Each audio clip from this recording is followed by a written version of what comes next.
Good evening and welcome to the British Academy of Forensic Sciences event for this evening. This evening we have a guest speaker, Louise Shorter from Inside Justice, talking about the role of the expert witness and is it relevant to the justice system. I'm going to be handing you over to our President Tracy Alexander, but first just to let you know that we are recording this event and you're able to put your questions into the Q&A or into the chat, and we'll have a session afterwards so that Louise can answer your questions. Thank you. And over to you, Tracy. Thank you very much, Leslie. Well, good evening, everybody, and it's always a great pleasure to see so many people joining us for one of our evening events.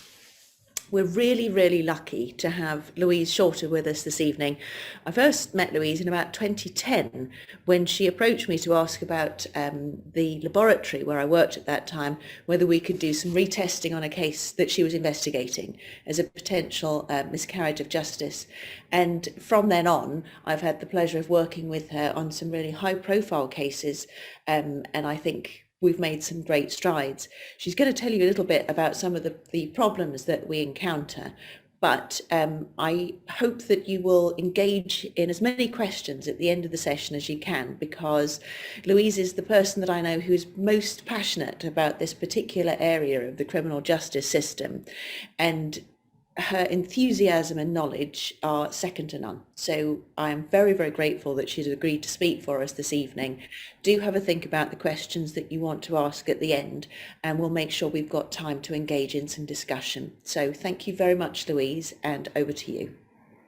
Thank you, Tracy. It's an absolute pleasure to be here. So thank you very much indeed for inviting me. Let me just get my screen up. There we go. I've managed the first challenge of the evening. So as Tracy said, I founded a charity back in 2010 called Inside Justice. My background is in journalism. I worked at the BBC for many years, making programmes about miscarriage of justice cases, particularly on the rough justice strand, which many of you may know if you're of a certain vintage like me.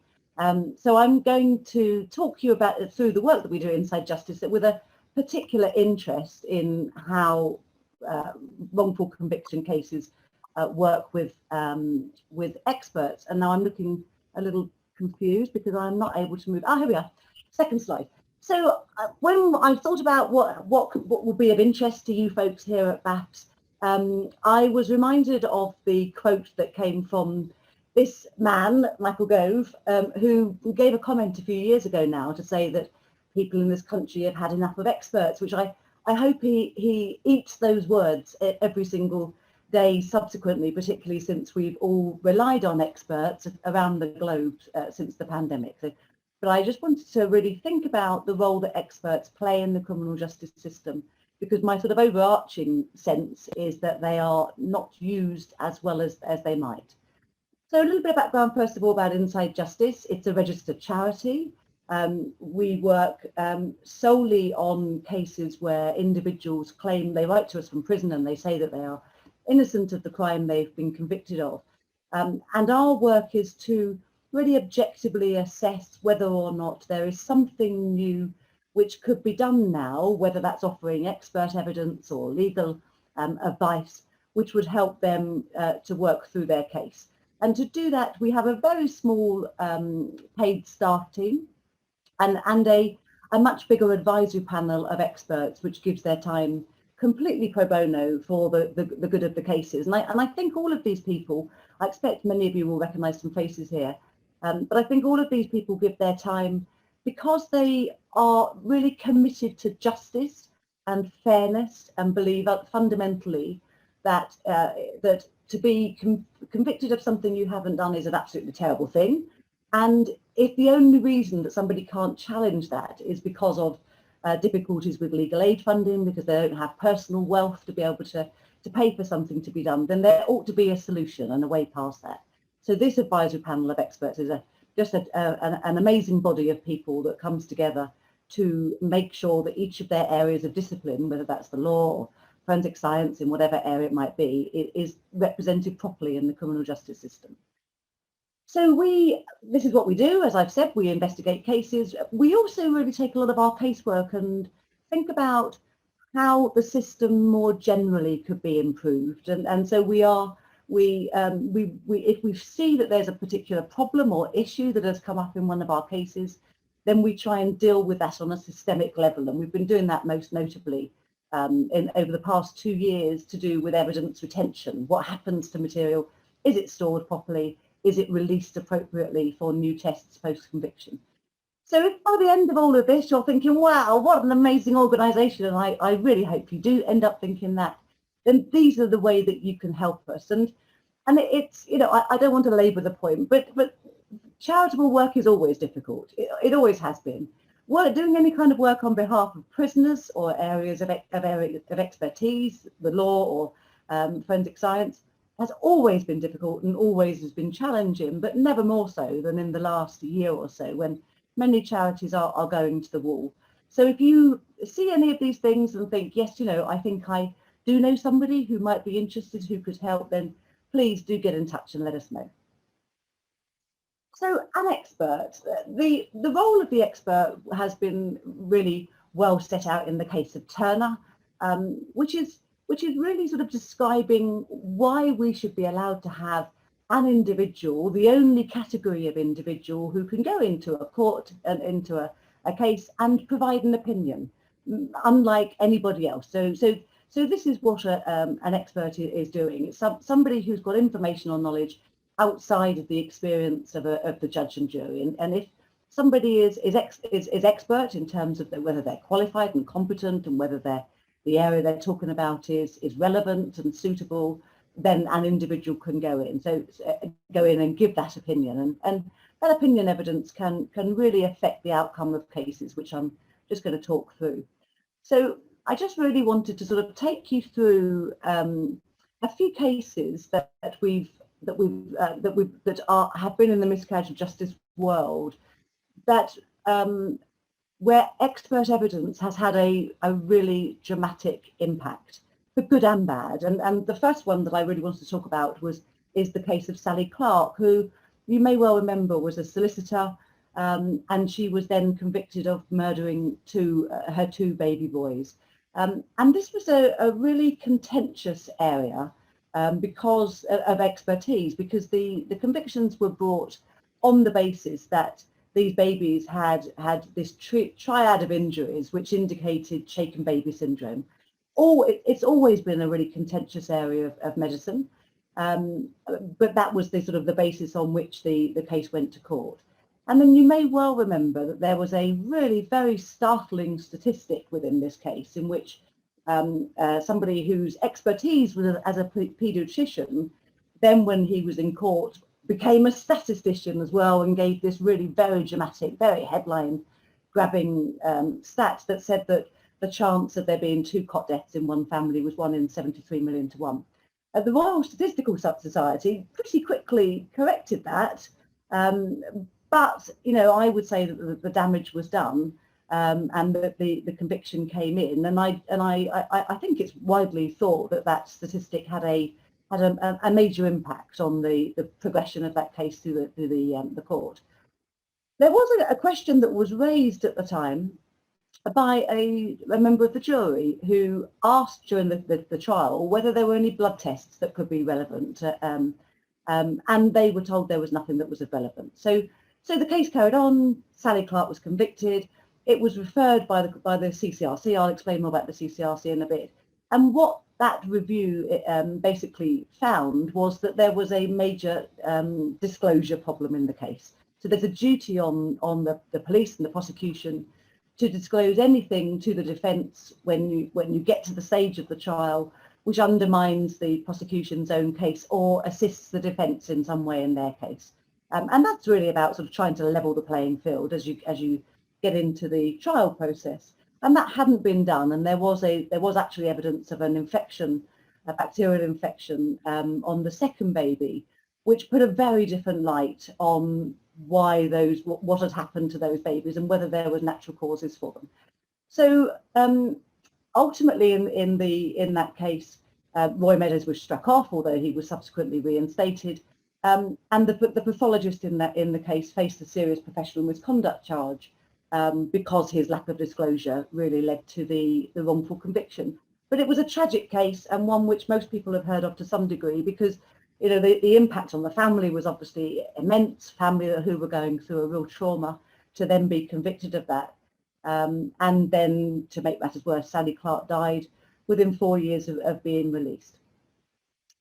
The next case I wanted to sort of touch on is the one of Jill Dando, which you may well be familiar with, given that she was a TV celebrity when she was fatally shot at her house in Fulham. So this was a huge investigation. I remember the time, the moment when the news bulletins were coming out that she'd been murdered on her doorstep. And there was a really important piece of evidence in that case, which was firearms discharge residue, which was found on the cartridge case and also in the victim's hair. And that became really, really important, which I just want to sort of take a look at.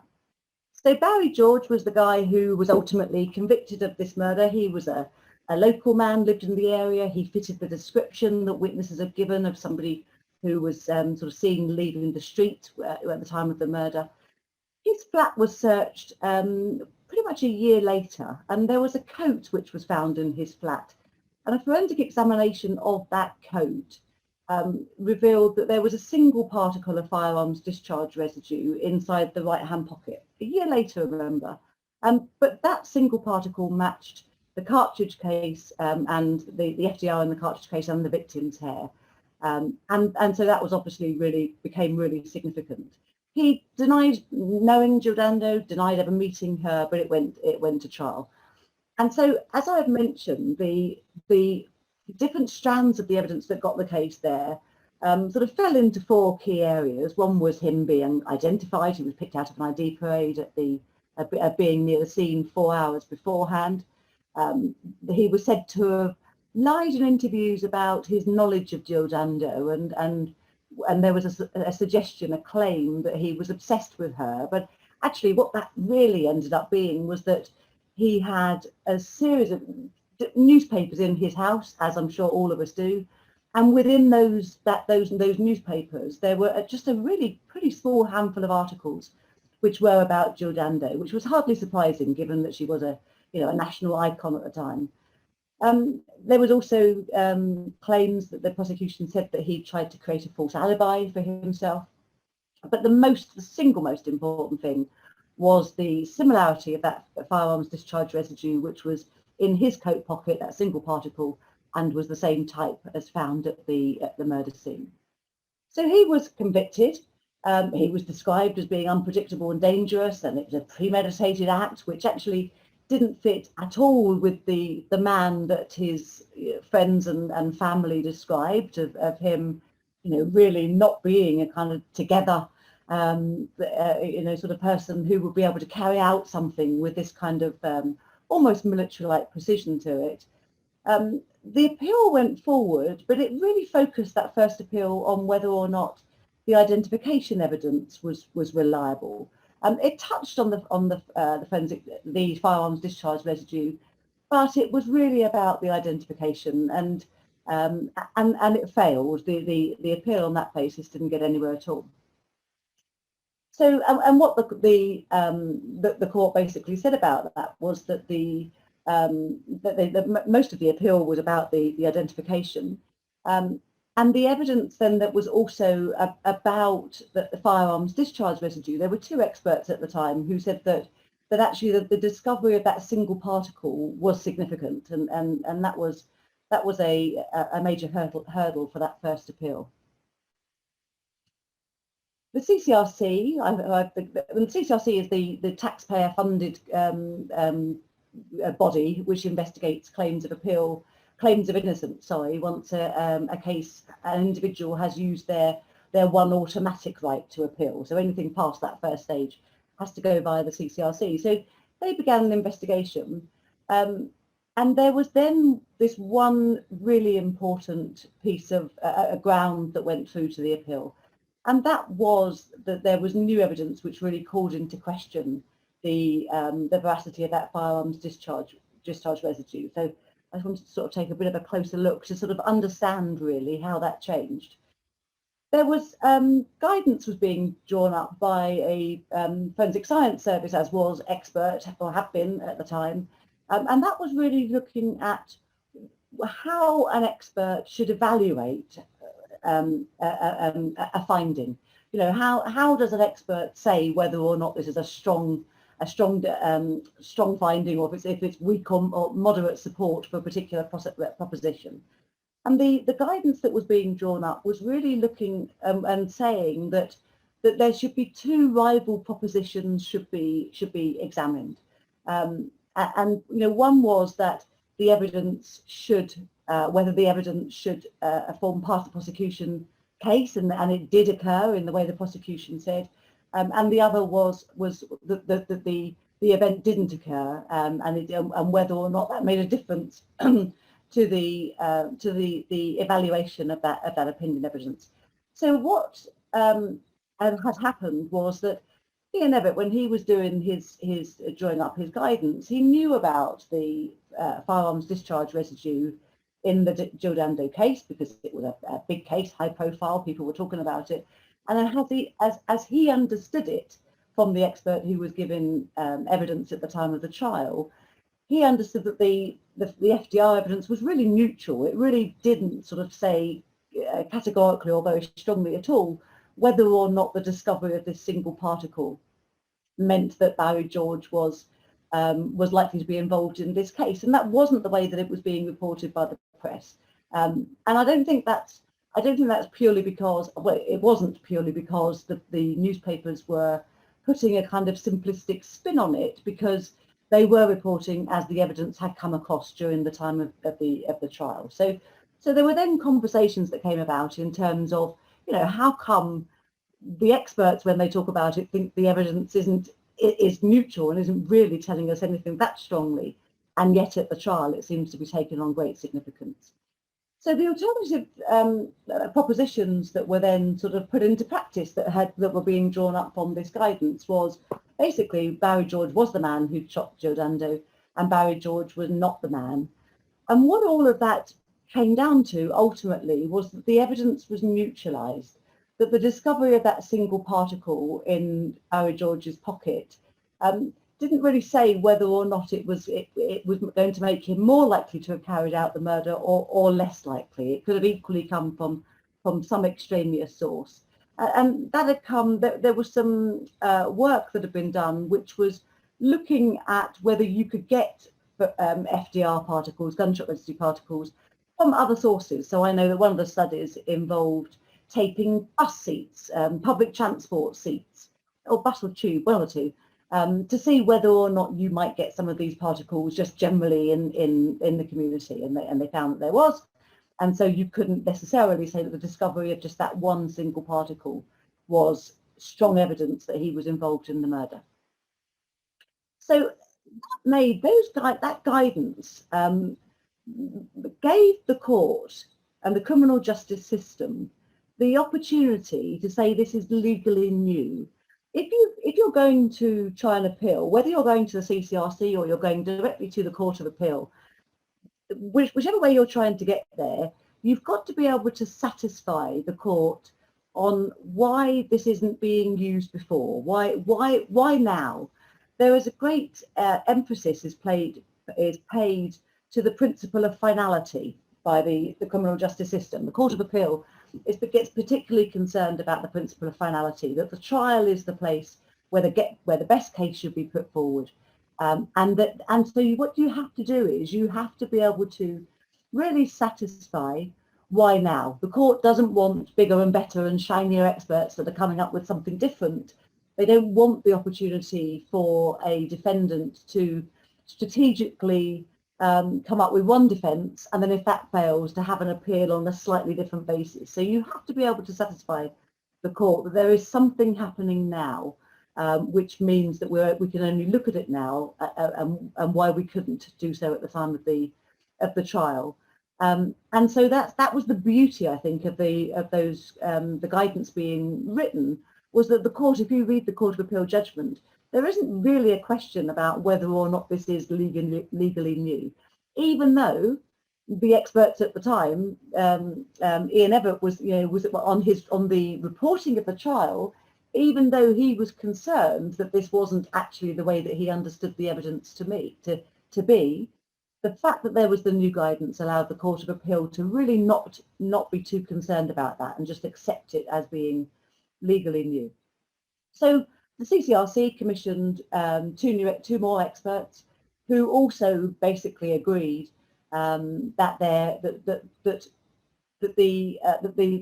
forensic discharge, the firearms discharge residue, really that discovery of that single particle really didn't tell you one way or the other whether or not Barry George was involved in this murder. And ultimately, all of the experts who gave evidence to the Court of Appeal all basically agreed that a false impression was given to the jury, not by them individually, but that the jury had a false impression and that was wrong, and the evidence didn't provide the kind of weight that was being suggested. So experts ultimately triumphed, I would say. You know, ultimately the expert evidence was really strong and powerful in that case. But of course, you know, it was because an expert in the first place didn't, I want to say didn't take the care, but perhaps that's unkind of me, but wasn't prepared to really push back perhaps during the legal process and say, hang on, I think that there is more is being made of it than I'm really comfortable with. And I think that is a really vital role of experts to be brave enough to stand up and say, I think that actually too much is being made of this, or you're not making enough of it, or whatever it might be. So I think that's a really important role that is quite difficult sometimes for experts to deliver. So Barry George got his conviction quashed. He'd spent 8 years in prison by that stage, but you know, he did at least get it quashed. Michael Gove re-enters, and I can't say I'm any more pleased to see him at this stage than I was the first time, because this time his role is to say that compensation will be refused. There was a change in the law. It's around compensation, which came in 2014, and that basically introduced, it's the paragraph you can see at the bottom, 1ZA, and that basically introduced something that's known as the innocence test.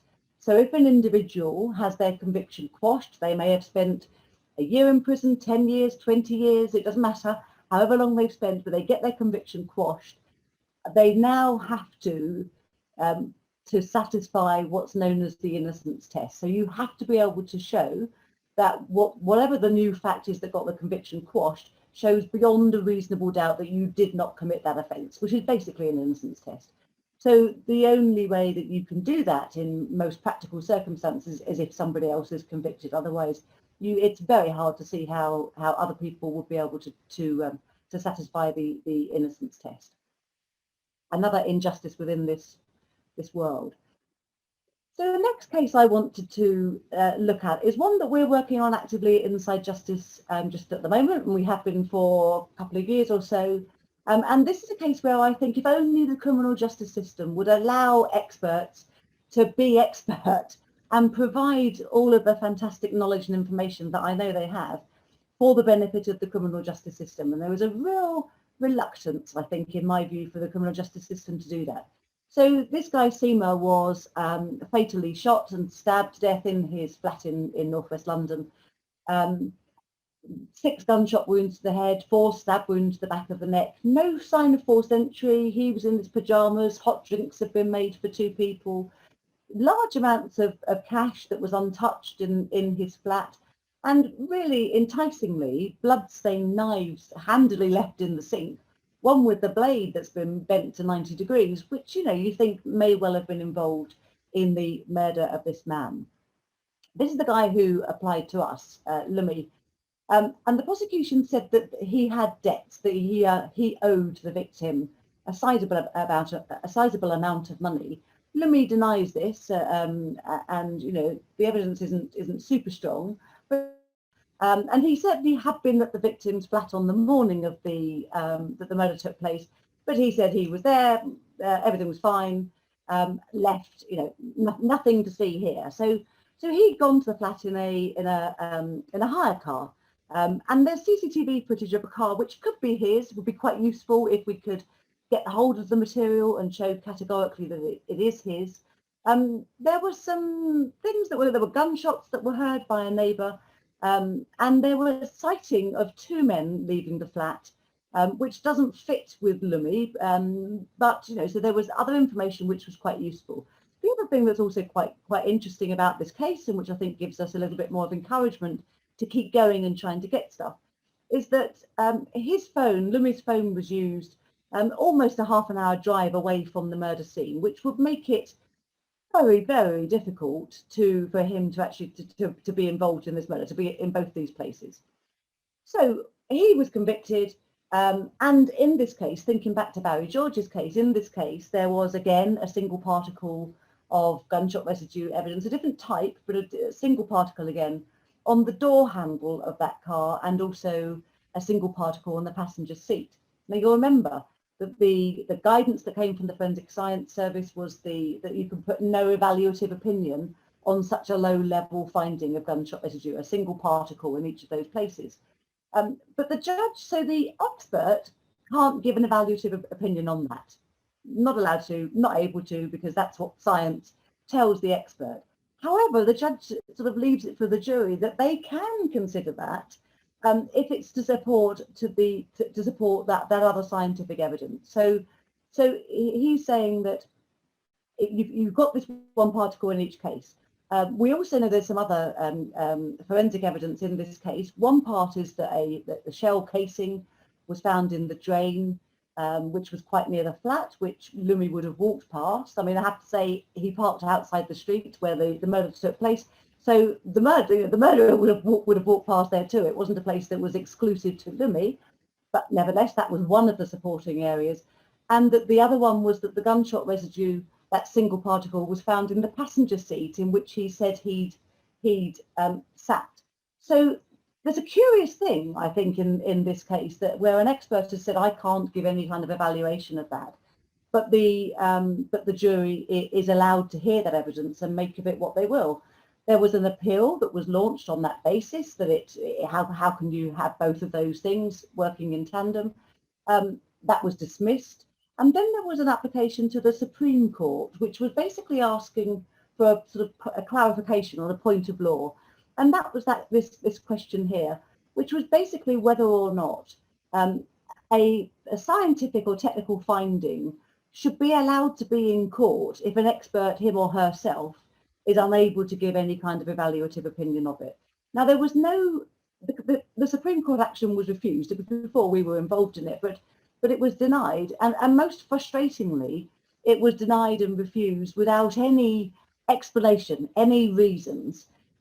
It was presided over both of the original appeal for Lumi and that Supreme Court clarification had the same judge in both proceedings, which seems entirely inappropriate to me. But what do I know? I'm not a lawyer. But the fact that there are no reasons given, I think, is particularly troubling. So we have you'll recognise Jo, I hope, from previous BAPS events. Jo did an absolutely amazing cold case review of us of this case for us at Inside Justice. So she went through all of the papers and said, okay, well, let's just suppose that we can have whatever we want and we can do whatever forensic tests we like. Let's see if there are any opportunities here, because what we're trying to do at Inside Justice is we're not campaigning on behalf of individuals particularly. What we do is we just look to see whether or not there are opportunities which have not been exhausted with the benefits of scientific developments and that kind of thing. So lo and behold, Jo has found a nice array of things that we could do here, not least of which is forensically testing those knives. Now, we tried to get access to all of that material. We wrote to the Metropolitan Police, and we were denied access to all of the material. And they did so by citing a case called Nunn, which is the Supreme Court, which I'll come back to in just a few minutes when we're finishing up. So so we can't get it from the Metropolitan Police. So we've now applied to the CCRC, and we're waiting for a decision from them. I mean, this takes a huge amount of time. It uses taxpayers' money by going through this for the CCRC option. It means that the CCRC can't have the benefit of the work that our very able scientists, whose first responsibility is to the court, not to a specific case, can't provide that information and experience and expertise to the CCRC. And we have concerns about whether the CCRC will do the work that's required. And I just really want to explain about that by telling you about one more case. And that's when I mentioned before, I was involved with, I worked for the BBC for many years, for 16 years, and was involved in Rough Justice, which was a TV investigative strand that investigated claims of innocence and was responsible for a significant number of cases being quashed. And the last case that I did there before I left was a murder case from Milton Keynes, this young woman, Rachel Manning, who was murdered. She'd been strangled and then posthumously bludgeoned with a car crook lock. And there was expert evidence that got that case into court, which was completely without foundation and should never have been in court. And I suspect that that evidence came about because of pressure on the scientists to come up with something. So these are the two guys, Barry White and Keith Hyatt, who were convicted. Barry was Rachel's boyfriend. They'd spent the evening together at a party, and then they'd separated at the end of the night to go to their respective homes, and Barry had gone round to his friend Keith's house. And so Keith got sucked into it basically because Barry had ended up at his house. So they were convicted. Now you'll know the Edmond Locard's principle, which Dr. Peter Ball from Oxford University really kept coming back to when we first commissioned him at BBC Television to do work on the case. I say commission, that makes it sound like he's getting paid and all sorts of accolades, but of course he didn't. He was doing it because he felt the science had really gone wrong, and he wanted to test whether or not the work that had gone into the court case was sound, was scientifically sound. And so what Peter Ball kept coming back to was that there were clues in this case. The scientific evidence was always telling people that the police were looking at the wrong men, that they shouldn't be going after these two particular guys. And there's something that lawyers will always tell you, an absence of evidence is not evidence of absence. And I think some scientists would say to you, well, actually, do you know what? Sometimes it is. It really is evidence that there is a lack of evidence here where there should be. And I just wanted to explain a bit more about that. So this is the deposition site where the victim was found, and that was a really muddy bank on a very, very wet night when it would have been pretty near impossible for them to have dealt with the victim in the way that was claimed, and for there not to be scientific traces, forensic traces on their footwear and on their clothing and in the van, footwell of the van and in other places. And yet, despite some very extensive work by this particular guy, Kenneth Pye, the trial expert, he never managed to find anything that could link those two men to the deposition site. And so that's where the evidence really, there should have been something there that would support the police theory that these guys were responsible for the murder. He didn't, so he started looking at some much more specific stuff around whether or not there was any evidence that could put the victim in Keith Hyatt's van. So the theory was that Barry had killed her, he'd enlisted the friend of his help, of his mate Keith, and they got her into the van sitting on a seat because it couldn't have been in the back where there was all sorts of debris that certainly would have been on her. And that she must have been in the van. So the work that Kenneth Pye started doing was to see whether or not there were any particles that were in common between those two places, on the victim's skirt and in the van seat. And it was his evidence that got the case to court. Without a shadow of a doubt, it would not have ended up in court without that. So because this was for a television program, which I think is the real strength of there being media interest in these kinds of cases, we were commissioning all sorts of work that may not have been strong enough individually to lead to the conviction being quashed, but they all started building those blocks to really lend support to the belief that actually maybe these guys really were innocent in prison. So we were allowed to go into prison and get new DNA samples from Barry, who's at the top there, and to see whether or not crime scene exhibits, which hadn't been able to forensically link him to the murder, could now prove that he was involved in the murder. So we went at it in let's just see what the science tells us. I don't think we would be allowed to get into prison today. I know, I'm pretty sure we wouldn't. I don't think we would be allowed disclosure of the material that we would need to conduct those new DNA tests, which we had done at the Forensic Science Service. There was also a huge amount of work that was done by Peter Ball down at the bottom right there, which was around testing the principles that underpinned Professor Pye's evidence that had got the case into court about the particles in the two locations. And what Peter Ball found was that if once you tested every one of those beliefs that underpinned his trial evidence, there was absolutely no scientific basis to it at all. I mean, not at all. And even worse than that, when other experts started to look at whether you could find the assembly of particles that was supposed to be so unique that it had to put her in the van, actually you found them elsewhere. So it was a really poor bit of scientific evidence that got the case into court, but it was only because of the really hard work by the new experts that came along that allowed Barry and Keith to get their convictions quashed. And now Tracy, who you'll recognise, your president, then did the ultimate gold standard of the work, which was to go back to those trial exhibits and think, well, okay, well, can we see now then who carried out this murder? It was a piece of work that was commissioned while Tracy was still working at the commercial lab by the investigating police team. And that work ultimately identified the real killer, and he was convicted in 2013. But the imprisonment wrongly of Barry and Keith had left Ahmed to be free, to remain at large, and he committed more offences against more women. He was left at large to do so. So I think what I've worked in this area for a long time now, and I think what I'm sort of realising is that there is an increasing resistance by the criminal justice system to let experts do their work. We can see from some of the cases that I started with where expert evidence can go wrong, but I think that there's a kind of like the equally worrying danger is that the criminal justice system is just so resistant to allowing experts to work their magic. We know that instructions to experts may well be limited, because we know that that legal aid has been under strain for many years now, and so police forces may not be able to do the work they wanted to originally. So there may well still be opportunities.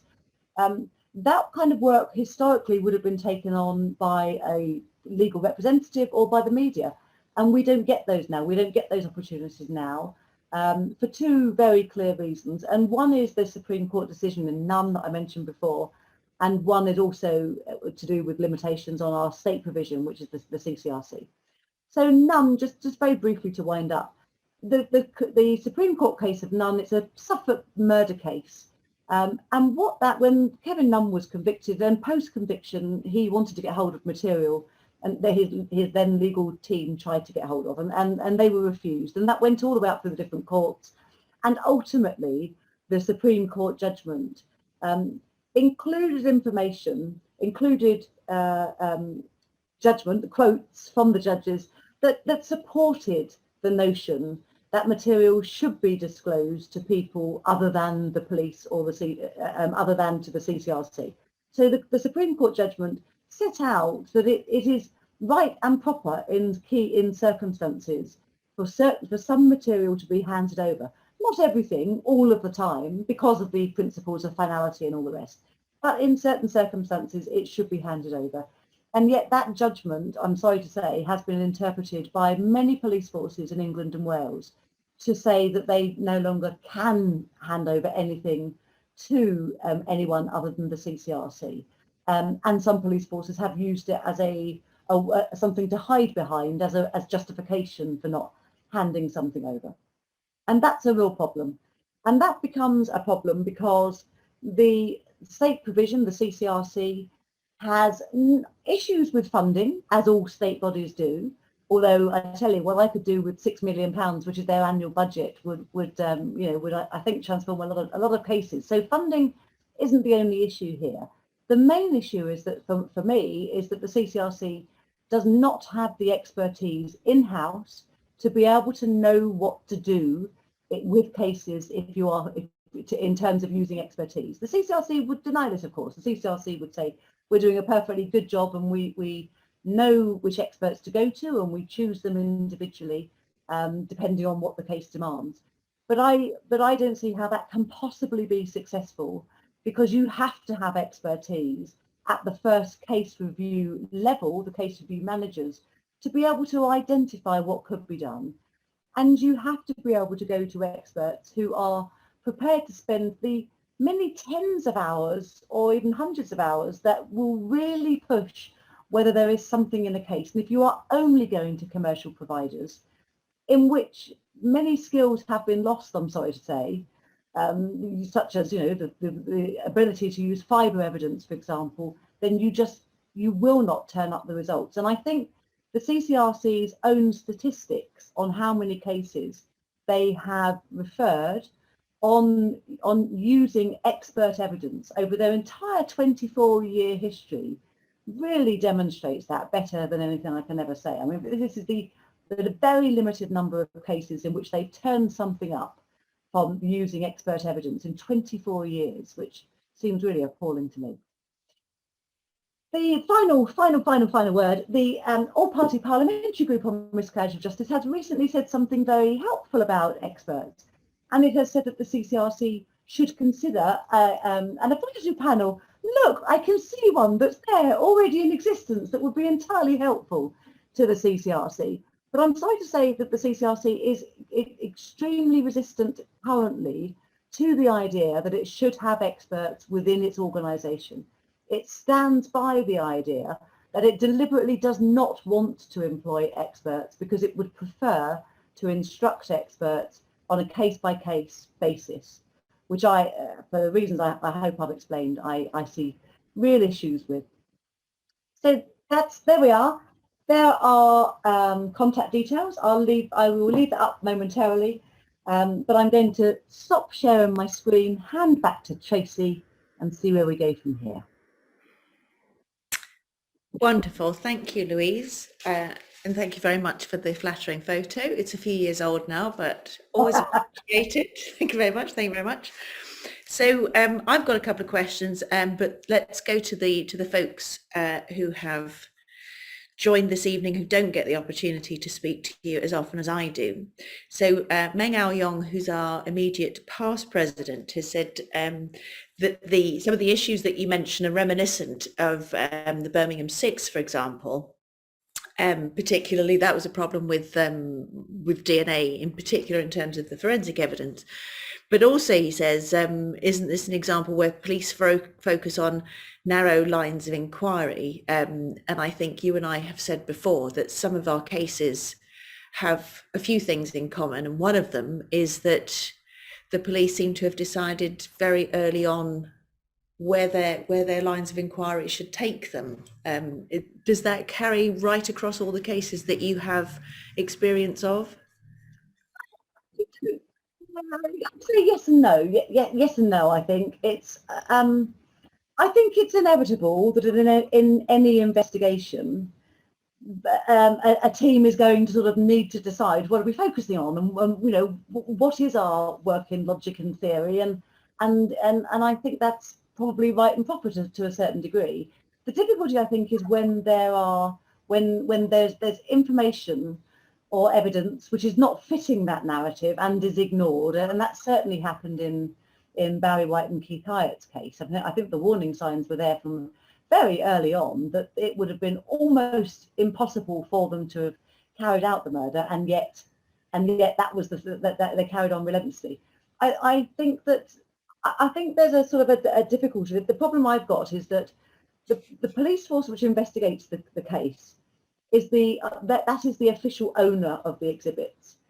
And yet when you get to the stage where you have had a team of people that has got a result and feels, I would imagine, sort of emotionally committed to that in terms of wanting to do the right thing for the victim's family, for instance, and get a result for them, I would imagine that it just must be quite difficult to really sort of stand back and say, okay, should something be released now at this stage?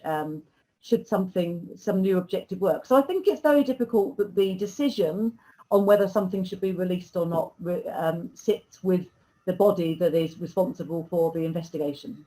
I think that's really very difficult. And you've done quite a lot of work over the years, and we're really trying to focus on that at the moment, about police forces retaining exhibits. So I've got some of my team here this evening. How did you find the differences across forces in terms of their policies around evidence retention? Oh, I'm absolutely staggered by the differences, and really troubled and worried by them. Our interest in this started because we had a case where there was a lot of interaction between the murderer and the victim, high expectations from our advisory panel across a range of disciplines that science nowadays would be able to objectively tell us whether the guy in prison had done it or not. And we actually really don't really care that much whether he's done it or not. We just want the evidence to be able to speak. And so what we found in that case was that pretty much everything had either been destroyed or contaminated or lost. And there was a complete lack of audit trail, complete lack of care and attention on what happened to those things. We then started doing a whole body of work, which was to sort of try and find out whether that was an isolated incident or whether it was really widespread.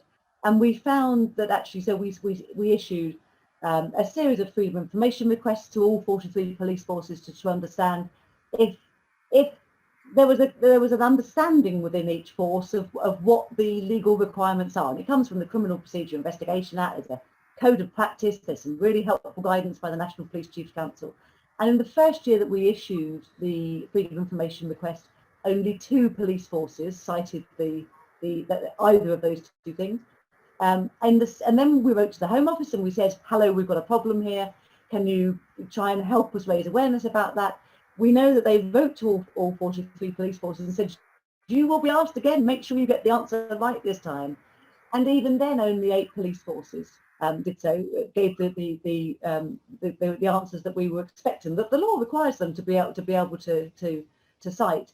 And the difficulty is that some forces keep things for wildly different stages, which doesn't really matter if it's for much longer than the law expects. That's okay. We'll have everything for longer if there are sufficient storage facilities.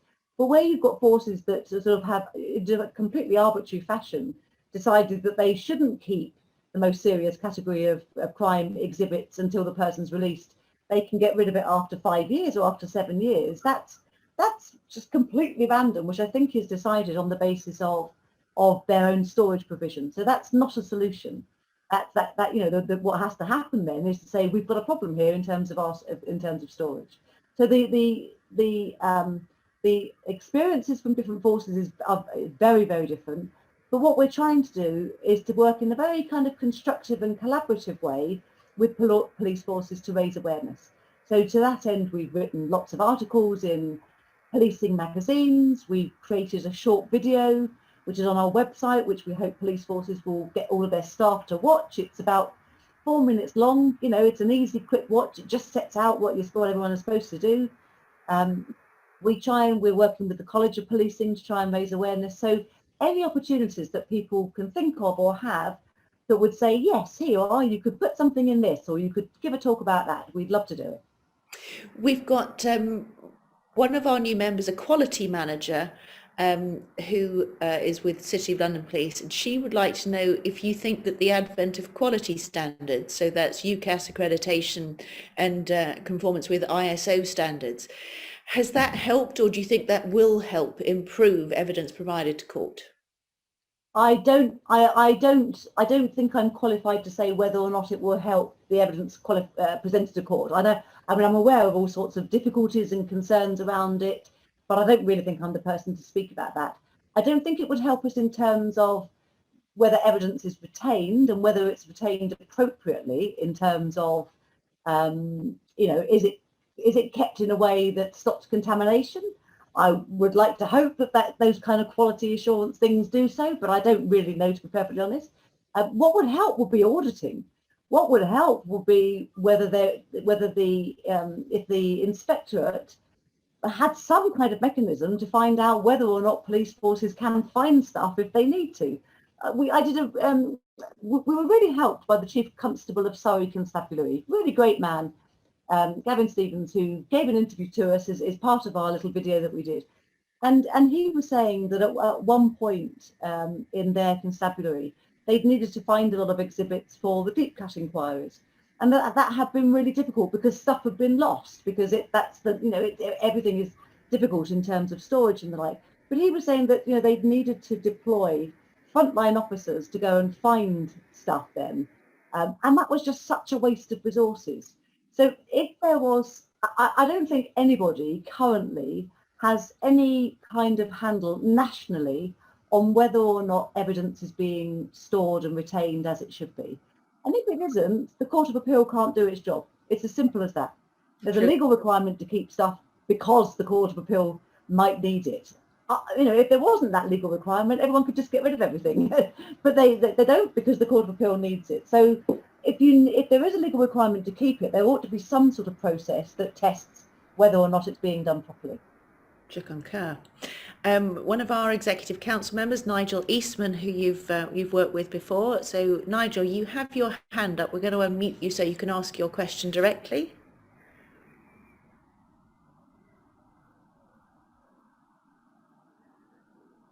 I think we are anyway. I'm not in charge of the tech round here. You'll be glad to know. Yeah.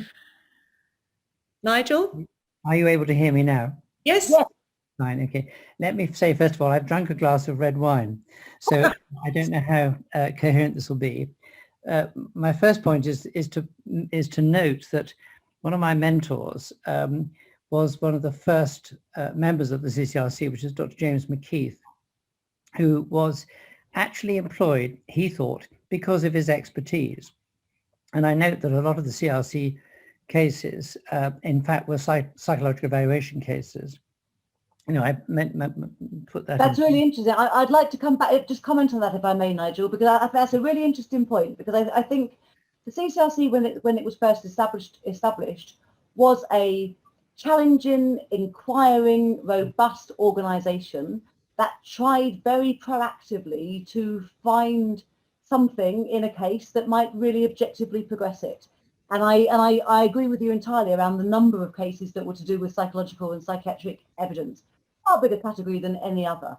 And we are now at a completely different place with the CCRC. I mean, the chair says publicly, we deliberately do not employ experts, and that extends also to the commissioners, which I think your colleague would have been, your friend would have been, because the commissioners that we have now, they may be experts in the area of law or police investigations, but there's one person working within the commission who could loosely be called a forensic expert. She's a case review manager, and I'm sure she does a good job, but it's one person with this entire organisation, and she has experience in one narrow area. So I think for an organisation which is working in a system that ought to be able to benefit so much from expertise, for it to deliberately avoid it in terms of its employees, seems to me to be a completely misfired step, a real problem. Well, it clearly is a major change from the days when he was first appointed at the beginning of the CCRC. Anyway, my substantive point, if you like, is this, that leaving aside the nuts and bolts of all the problems of storage or other problems there are, it seems to me that the problem is not a problem of expertise per se. It's a problem of the adversarial system usage of expertise. And you can find a lot of examples of that across what you've been describing. Now, experts are required, for example, in their report, as I am aware and always constantly aware of, to consider alternative opinions to my own. That is rather different from the Barry George test, which is first assume he's not guilty and then work it out. Second, assuming he is guilty and work it out. It sounds the same, but it's actually not the same. And it seems to me that a lot of the problems arise because of the adversarial system.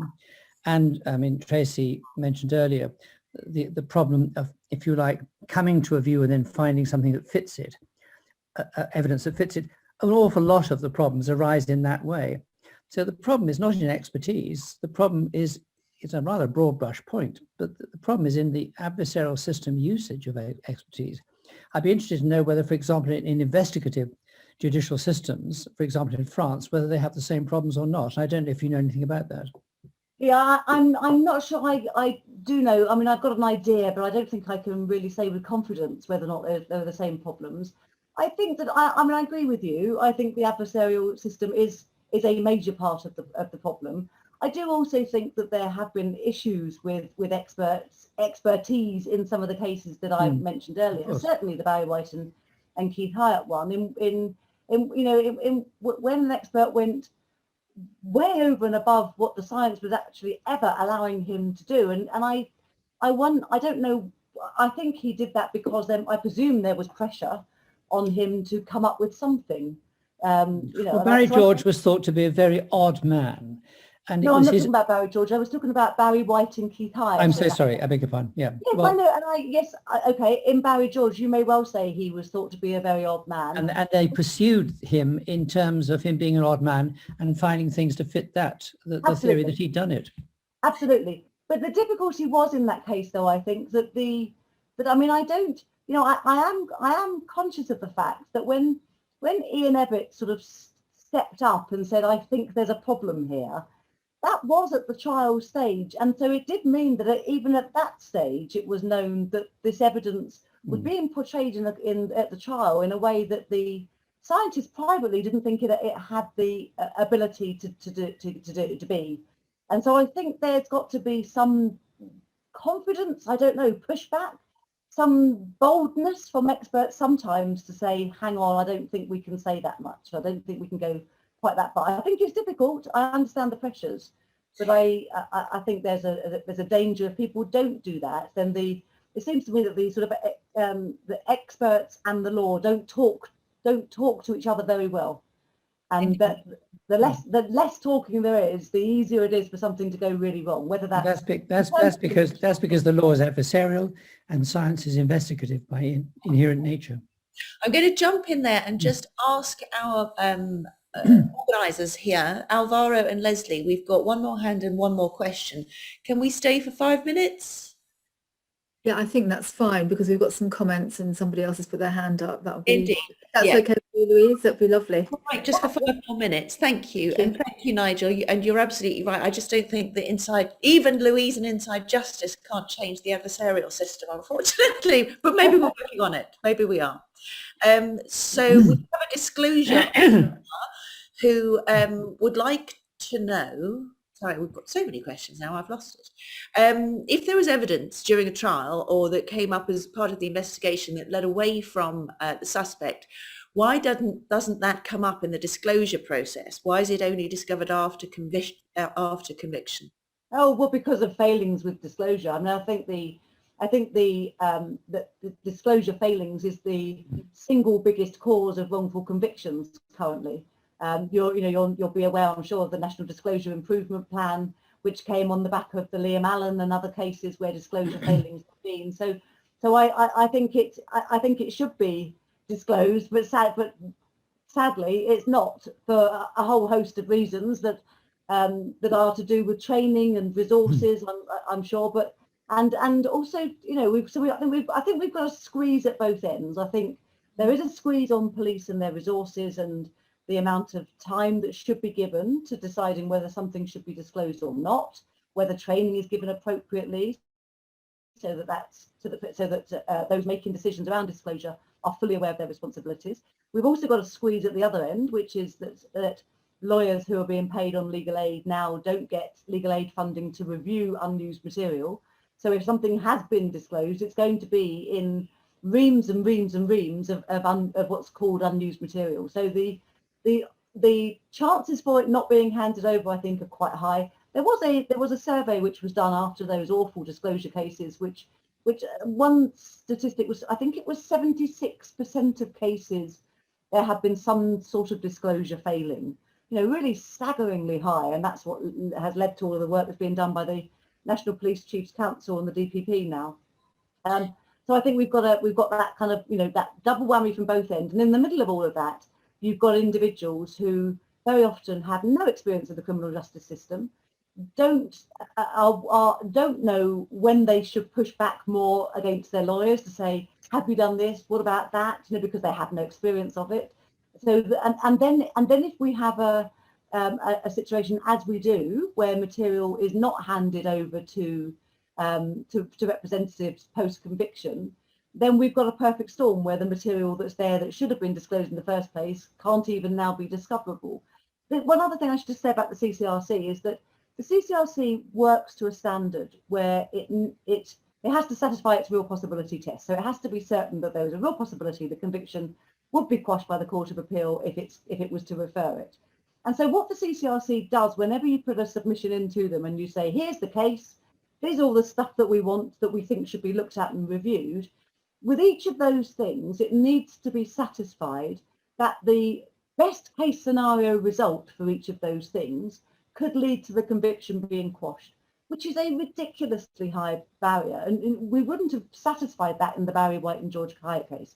We wouldn't have all the different, the work that we did when we were making the TV programs. None of those things individually would have got their convictions quashed, but it all built up to this sense that there was something really wrong. So because the CCRC is working to that standard, it means that it is extremely difficult to persuade them that they should just go and get an exhibit and see what it will tell us. Yeah, we've certainly come across cases, haven't we, where perhaps disclosure has been complied with, as in the defence knows what exhibits are available, but for whatever reason have decided not to perform tests on them at that stage during the trial, and then post-conviction the argument is always, but it was available during the trial, but you can't have it now. So that's absolutely. Defence teams, if you ever find yourself arrested facing a charge for something you haven't done, my top tip would be don't blindly trust your lawyer when they say it's for the prosecution to prove it. The onus is on them. We don't need to do X, Y, and Z because they're the ones that have got to prove it. Because I tell you, that's not the way how it is when it gets to trial. The prosecution, by the time it gets to trial, they have got this one coherent narrative, which they are constantly telling a bit more of the story to convince the jury that this person truly is guilty. And you have the defence team, which are sort of chipping away at some bits of that. But because there is very often this sense, I think, that we don't have, the burden of proof is on them, not us. All sorts of things, as Tracy is saying, that could be done just aren't pursued. And then you can't do it later, or currently in our current climate, you can't do it. indeed. That's wrong. We'll make this our last one then. So Paul Daty, you have your hand up and Alvaro will unmute you.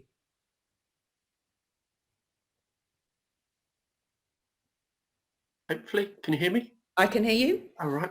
Well, I'm just picking up on a thread that was kind of mentioned before. So I am a police expert witness.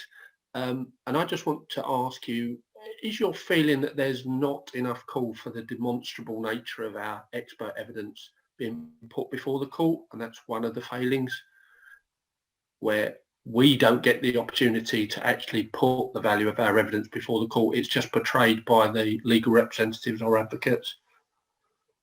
Yeah, I think that's probably right. I think that there is a failure. I don't quite know how it happens, and I don't really know what the solution is either, I'm sorry to say, but I think there is a failure to just let the expert be an expert and provide the information. So I think that there is a kind of a selection of what do we want to draw out from that person, from whichever side it is, and that it's done to that extent. But that, I think that very often that just stops what the expert really thinks, being able to be there for the benefit of the jury. And I think that's a major failing, because the expert is there with a principal responsibility to the court, and that information ought to be understood by the jury. And I think very often it's not. And that's probably a kind of a legal tactical thing. Perhaps we're going back to Nigel's point about it being an adversarial system. Perhaps that's the reason. But yeah, I think there's a real problem with that. Indeed. Okay, thank you. Thank you, Louise, and thank you all of you for engaging in the discussion and for passing on all your questions. I thought it was great, and as far as I'm concerned, we can't get the message out enough, because I think obviously people who've tuned in tonight are interested in the subject matter and interested in getting it right, but I'd encourage all of you to spread the word with your work colleagues, wherever you can. BAFS was set up originally in order to join the disciplines of medicine, science and the law in order to look at miscarriage of justice cases, and that was way back in 1960. And where we are now is organisations like Louise started. I think we've got our CEO on the call as well tonight, and some of our executive council members from BAFS and some of our trustees from Inside Justice. We're all passionate about it, but I think the public as a whole just doesn't understand how difficult it is. So top advice from Louise there: if you get arrested, don't trust your lawyer, give us a call. So thank you. It just remains for me to say that after tonight you'll be receiving a feedback link, so please do fill in that link because that will help us improve on events of the future. The next event that we have is with Paul Dainty, from whom you've just heard, and he's going to be talking about digital forensic investigation. Have a look at the flyer, which is on our website, so I hope to see all of you there for that one. That's on the 29th of June. If you're not a member, I would encourage you to do so, because you get to spend more evenings like this. So thank you to Leslie and Alvaro for beautifully organising it. Thank you again, Louise. Thank you all of you for joining us, and we will see you very soon. Good night all.